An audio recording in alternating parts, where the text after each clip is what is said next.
द्वारकाधीश की नगरी द्वारिका में मैं सीमा आप सभी का स्वागत करती हूँ। आज के इस ब्लॉग में भारत के पश्चिमी तट पर गुजरात राज्य में स्थित देवभूमि और श्री कृष्ण की नगरी द्वारका में मैं आप लोगों को लेकर चलती हूँ। जी हाँ दोस्तों, आपने बिल्कुल सही सुना। श्री कृष्ण की कर्म भूमि द्वारिका, जो कि ओखा मंडल आइलैंड के अरब सागर के किनारे स्थित है और यह हिंदुओं के 4 धामों में से एक धाम है। दोस्तों, अगर आप भी द्वारका आने का प्लान कर रहे हैं तो यह वीडियो बिल्कुल ही आपके लिए परफेक्ट है। जी हाँ दोस्तों, इस वीडियो में हम बात करेंगे द्वारका कैसे आएं, कब आएं, कहाँ रुके और 2 दिनों में हम द्वारका में कहाँ कहाँ घूम सकते हैं। जी हाँ दोस्तों, चारों धामों में एक द्वारिका धाम के बारे में इस वीडियो में हम बात करते हैं और बहुत ही डिटेल में बात करेंगे और साथ ही साथ 12 ज्योतिर्लिंगों में से एक नागेश्वर महादेव टेम्पल के बारे में भी बात करेंगे। जी हाँ दोस्तों, अगर आप द्वारका आ रहे हो तो 12 ज्योतिर्लिंगों में से एक नागेश्वर महादेव टेम्पल भी यहीं द्वारका में ही है, तो आप यहाँ भी घूम सकते। तो चलो हम चलते हैं और इस टॉपिक पे बहुत ही विस्तृत रूप में, बहुत ही डिटेल में बात करते हैं। द्वारिका शहर ट्रेन, बस और एयर रूट, तीनों रूट से बहुत ही अच्छे से वेल कनेक्टेड है। इसका जो नियरेस्ट एयरपोर्ट है, द्वारिका का नियरेस्ट एयरपोर्ट जामनगर है, जिसकी दूरी द्वारका से लगभग 131 किलोमीटर है। आप अहमदाबाद और राजकोट एयरपोर्ट भी आ सकते हो। अहमदाबाद की दूरी द्वारका से 440 किलोमीटर है और जामनगर 226 किलोमीटर है। आप तीनों जगह से अपने शहर से फ्लाइट लेकर द्वारका आ सकते हैं और इन जगह आकर के आप प्राइवेट टैक्सी से, बस से और ट्रेन से डायरेक्ट द्वारका आ सकते हो। द्वारका ट्रेन रूट से भी वेल कनेक्टेड है। आप अपने शहर से डायरेक्ट द्वारका स्टेशन आ सकते हैं और यहाँ से द्वारकाधीश का मंदिर 3 से 3.5 किलोमीटर की दूरी पर स्थित है। द्वारका बस रूट से भी बहुत ही अच्छे से कनेक्टेड है। आप भारत के किसी भी शहर से बस से डायरेक्ट द्वारका आ सकते हैं। दोस्तों, फाइनली अब हम द्वारका आ गए हैं, तो चलिए अब हम बात करते हैं कि हम द्वारका में कहाँ रुके और कितने दिन का हमारा ये द्वारका का हम ट्रिप प्लान करें। आप द्वारकाधीश मंदिर के आसपास किसी भी होटल या धर्मशाला में अपनी बुकिंग करा सकते हो। होटल एंड रिसोर्ट चैनल मेरा एक अलग से चैनल है, जहाँ पे मैं सिर्फ होटल और रिसोर्ट्स का रिव्यू अपडेट करती हूँ और आप उसे चेक कर सकते हो। डिस्क्रिप्शन में मैं इस चैनल का लिंक दे दूँगी, आप देख लेना। दोस्तों, मंदिर के आसपास, द्वारकाधीश मंदिर के आसपास बहुत सारे होटल और धर्मशाला हैं, जहां आप दिन के हिसाब से, आवर्स के हिसाब से रूम ले सकते हो। ऑफ डे में यहाँ पे आप 200 से लेके 1000 रुपए के बीच में रूम ले सकते हो। हाँ, लेकिन जब मेन सीजन होता है तो यही होटल्स बहुत ही महंगे हो जाते हैं। आप द्वारका 2 दिन में बहुत ही आसानी से घूम सकते। तो चलो अब हम बात करते कि हम द्वारका आ गए, हमने होटल भी ले लिया, अब हम 2 दिनों में द्वारका में कहाँ कहाँ घूमें। दोस्तों, फर्स्ट डे आप आकर के थोड़ा आराम करो और उसके बाद आप फ्रेश वगैरह होकर के, चेक इन करके, आप कोई भी प्राइवेट ऑटो या टैक्सी, ऑटो वाला आपसे 1500 रुपये लेता है और प्राइवेट टैक्सी जो है 2000 से 2500। ये बिल्कुल आपके बार्गेनिंग स्किल पे डिपेंड करता है। आप कोई भी ऑटो या टैक्सी बुक कर लो और सेम डे फ्रेश होने के बाद आप आ जाओ भेट द्वारका। भेट द्वारका आना अब बहुत ही आसान हो गया है। भेट द्वारका पहले ओखा मंडल से, वहाँ उस आइलैंड से आपको बोट लेकर के भेट द्वारका आना पड़ता था द्वारकाधीश के दर्शन करने के लिए। ऐसा कहा जाता है कि अगर आप द्वारका आए हो, द्वारका धाम आए हो और अगर आप भेट द्वारका आकर के वहाँ द्वारकाधीश के दर्शन नहीं करते हो तो आपकी यात्रा नहीं पूरी मानी जाती है। लेकिन सुदर्शन सेतु का उद्घाटन होने के बाद अभी हाल ही फिलहाल 25 फरवरी 2024 को सुदर्शन सेतु का हमारे माननीय प्रधानमंत्री ने उद्घाटन किया है, तो अब भेट द्वारका आना बहुत ही आसान हो गया है। भेट द्वारका द्वारका से 30 किलोमीटर की दूरी पे है और आप कोई भी प्राइवेट ऑटो या टैक्सी आप बुक करके यहाँ आ सकते हो। डायरेक्टली ये रोड से कनेक्टेड हो गया है और 24 आवर से अपना ये न्यू जो सुदर्शन सेतु है वो ओपन रहता है। हाँ, लेकिन ध्यान में रखना, द्वारकाधीश का जो मंदिर है भेट द्वारका का, वो सुबह 6:30 बजे से 12:30 बजे तक ही ओपन रहता है, फिर 4:30 बजे से शाम के 9:30 बजे तक। तो इस बात को ध्यान में रखना। तो चलो हम मान के चलते हैं कि आप द्वारका आ गए, द्वारका में आपने ऑटो या टैक्सी भी बुक कर लिया और आप निकल गए हो भेट द्वारका आने के लिए। तो हम चलते हैं और एक दिन में हम पूरा द्वारका कैसे घूम सकते हैं। दोस्तों, मैं जब द्वारका आई थी, अभी फरवरी में ही मैं आई थी, तो मैं पूरा द्वारिका सिर्फ एक दिन में ही मैं घूम ली थी। द्वारकाधीश कृष्ण की नगरी द्वारिका में मैं सीमा त्रिपाठी आप सभी का स्वागत करती हूँ और मैं आ गई हूँ द्वारिका में। दोस्तों ठीक मेरे पीछे आप देख रहे हो ये है सुदर्शन सेतु, जिसका उद्घाटन कल ही माननीय प्रधानमंत्री नरेंद्र मोदी ने किया हुआ। बहुत ही तेज हवा चल रही है जिसको आप देख सकते हो और मैं अभी खड़ी हूँ सुदर्शन सेतु पे। और द्वारका के जो लोग हैं उनका जो ये था इंतज़ार था, वो इंतज़ार खत्म हुआ, क्योंकि पहले उन्हें द्वारकाधीश आने के लिए, बेट द्वारका आने के लिए उन्हें बोट के थ्रू आना पड़ता था। वो एक बहुत लॉन्ग प्रोसेस होता था। बहुत सारे ऐसे टूरिस्ट होते थे जो कि द्वारका पहुंचने के बाद भी द्वारकाधीश का वो दर्शन नहीं कर पाते थे, क्योंकि बेट द्वारका आने में उन्हें बहुत टाइम लगता था। और उस टाइम को देखते हुए वो द्वारकाधीश आने के बाद भी, बेट द्वारका आने के बाद भी द्वारकाधीश का दर्शन नहीं कर पाते थे। So thank you so much to our government. दोस्तों ये देखो, यह एक बहुत ही अविश्वसनीय और हमारे इंजीनियर्स का एक कमाल का अद्भुत ये एक एग्जाम्पल है। सोमनाथ मंदिर दर्शन करने के बाद मैं आ गई हूँ द्वारिका, और द्वारिका आने के लिए आपको भेट द्वारका आना पड़ता है। और कल ही सुदर्शन सेतु का उद्घाटन हुआ, तो बहुत ही इजीली मैं आ गई यहाँ द्वारकाधीश टेम्पल के लिए।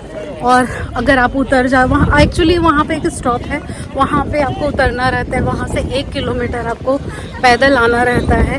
और अगर आप पैदल नहीं आ सकते हो तो वहाँ से शेयर में ऑटो चलती है, तो आप ऑटो का, शेयरिंग ऑटो में 30 रुपीज़ आपको पे करना रहेगा।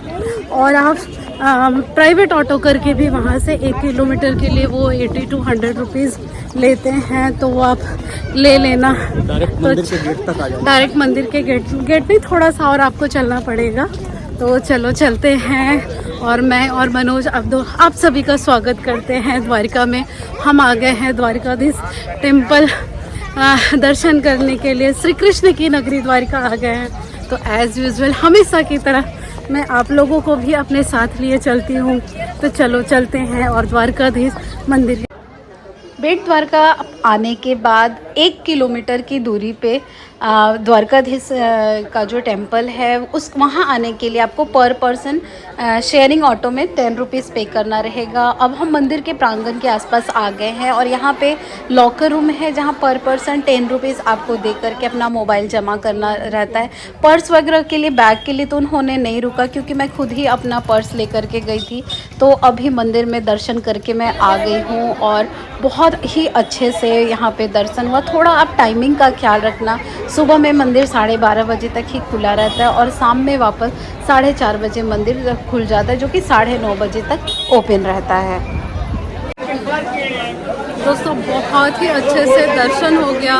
बिल्कुल ही टाइम पे आ गई थी मैं यहाँ पे, और बस अभी दर्शन करके निकले हूँ। और यस, मतलब एक अलग ही अनुभूति का एहसास होता है जब भी आप कोई स्पिरिचुअल जगह पे जाते हो। और द्वारकाधीश कृष्ण जी की बहुत ही अच्छे से दर्शन करके अब मैं बाहर निकल गई हूँ। हाँ, आपने टाइम का ख्याल रखना। देखो, जो भी मतलब ना कृष्ण जी का मंदिर, जैसे मैं वृंदावन भी गई थी, तो वहाँ पे 12 बजे सारे मंदिर बंद हो जाते हैं और 4 बजे फिर ओपन होता है। तो यहाँ का जो मंदिर है ये अभी 1 बजे तक बंद हो जाता है। तो आप कोशिश करना कि 1 बजे के पहले आ जाओ और दर्शन कर लो। यहाँ पे लॉकर रूम है और वहाँ पे आपको अपना मोबाइल वगैरह जमा करना रहता है। तो चलो अब चलते हैं, अब आगे बढ़ते हैं। बेट द्वारका में द्वारकाधीश के दर्शन करने के बाद अब हम चलेंगे ऑटो से। जिस ऑटो या टैक्सी को हमने बुक किया है उसी से अब हम आ जाएंगे गोपी तालाब, जो कि एक दिव्य स्थल है। और नागेश्वर महादेव टेम्पल से ये पहले ही आता है। नागेश्वर महादेव टेम्पल यहाँ से 5 किलोमीटर की दूरी पे है। गोपी तालाब जो है, यहाँ पे ऐसा कहा जाता है, पौराणिक कथाओं में ऐसा कहा गया है कि सभी को गोपियों ने श्री कृष्ण के साथ यहाँ पे अंतिम रासलीला का प्रदर्शन किया था और यहीं पे उन्होंने अंतिम समाधि ली थी, क्योंकि वो श्री कृष्ण के बिना नहीं रह सकती थी। इसलिए जब सभी गोपियों ने श्री कृष्ण के साथ इस तालाब के धरातल में जब सब समा गई थी एक साथ, तो यहाँ की जो रेत है वो पीली हो गई थी। और नागेश्वर महादेव से यह मंदिर जो है 5 किलोमीटर की दूरी पे है। अब हम यहाँ से 12 ज्योतिर्लिंगों में से एक नागेश्वर महादेव ज्योतिर्लिंग के दर्शन करने के लिए चलते हैं। आप जब द्वारिका आते हो तो आप नागेश्वर महादेव टेम्पल के भी दर्शन कर सकते हो। तो बहुत ही अच्छे से हार्डली हाफ एन आवर लगे दर्शन करने में और बहुत ही अच्छे से मैंने दर्शन कर लिया। और एक चीज़ बहुत अच्छी लगी, यहाँ पे ज़्यादा कड़ाई नहीं थी, मोबाइल वगैरह के लिए कुछ बोल नहीं रहे थे, मोबाइल में लेके अंदर गई थी, शूट भी किया, तो ये चीज़ बहुत अच्छी लगी। बहुत अच्छे से दर्शन हुआ नागेश्वर महादेव टेम्पल। है फ्रेंड्स, एक नए जगह पे हम आए। हमारे जो ऑटो वाले भैया थे ना, हमें भी इस जगह का आइडिया नहीं था, भैया हमें यहाँ लेकर के आए हैं। तो इसलिए कहते कि जब आप कोई नई जगह आओ तो वहाँ से लोकल से ज़रूर पूछना चाहिए। तो द्वारकाधीश टेम्पल मतलब बेट द्वारका हम घूम करके आए, वहाँ से हम गोपी तालाब और नागेश्वर महादेव टेम्पल गए। उसके बाद हम आ गए हैं, ये देखो बहुत ही खूबसूरत शिवराजपुर बीच है। बहुत ही मतलब यहाँ का जो ये है बीच बहुत ही नीट एंड क्लीन है, बिल्कुल क्रिस्टल क्लियर पानी है यहाँ का। और यहाँ का जो सैंड है वो भी बहुत अच्छा है, मतलब बिल्कुल नीट एंड क्लीन बीच है, इसलिए ये बीच मुझे बहुत पसंद आया।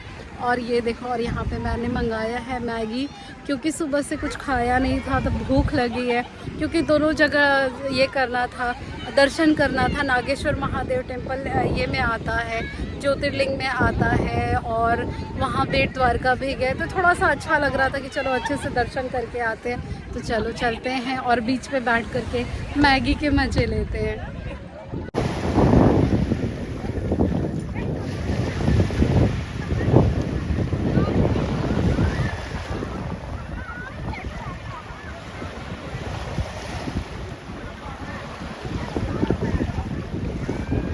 मेरा बिल्कुल भी मन नहीं कर रहा है शिवराजपुर बीच से जाने का, लेकिन जाना पड़ेगा क्योंकि अभी द्वारकाधीश टेम्पल में, जो द्वारका में द्वारकाधीश टेम्पल है, वहाँ नहीं गए हैं। और हम यहाँ सिर्फ एक दिन के लिए ही आए हैं, एक दिन क्या बस पूरा दिन भर के लिए ही आए हैं। और आज रात में हमारी रिटर्निंग है भोपाल की, तो बहुत ही उदास, दिल को भारी किए हुए अब मैं निकल रही हूँ शिवराजपुर बीच से। यहाँ का सनसेट मुझे देखना था, वो देखो उस आदमी को, उसको भी जाने का मन नहीं है, लेकिन वो भी तैयार है जाने को क्योंकि हमें द्वारकाधीश टेम्पल जाना है। तो चलो अब यहाँ से चलते हैं और यहाँ से अब हम सीधे द्वारकाधीश टेम्पल चलते हैं।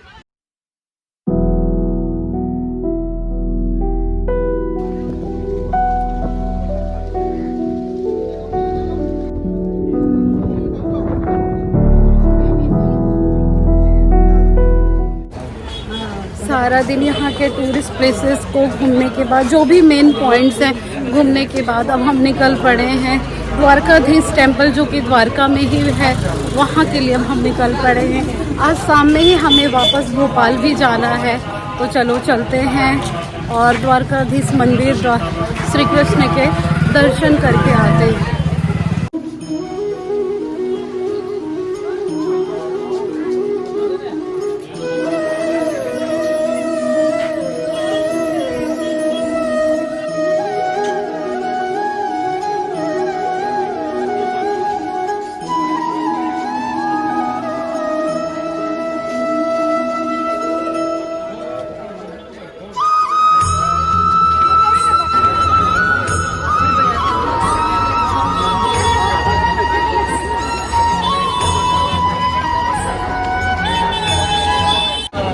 बहुत ही अच्छे से हमने दर्शन कर लिया और फाइनली हमारी द्वारिका की जो ये ट्रिप होती है हमारी कंप्लीट होती है। हार्डली हमें हाफ एन आवर लगे, आधे घंटे में हम दर्शन करके आ गए।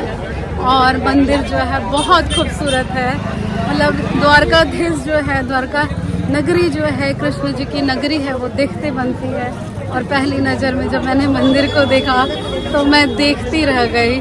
तो सब बहुत ही खूबसूरत है और ये 4 धाम में से एक धाम में भी आता है द्वारका धाम। तो yes, I am so happy. और right now I am heading towards my hotel, क्योंकि अब वापस 9 बजे मेरी ट्रेन है भोपाल जाने के लिए। तो बस दिल में इस बात की खुशी लिए हुए बहुत अच्छे से सोमनाथ और द्वारका में हमारा दर्शन हो गया। सो thank you so much everyone for watching this blog. और दोस्तों, अगर आपको मेरा ये ब्लॉग अच्छा लगा हो, ज़रा सा भी आ जाओ, ज़रा सा भी इंफॉर्मेटिव लगा हो तो प्लीज़ मेरे चैनल को लाइक करना, कमेंट करना। चैनल को सब्सक्राइब नहीं किया है तो चैनल को सब्सक्राइब कर देना। तो मैं फिर से मिलती हूँ आप लोगों से एक नए ब्लॉग में, तब तक के लिए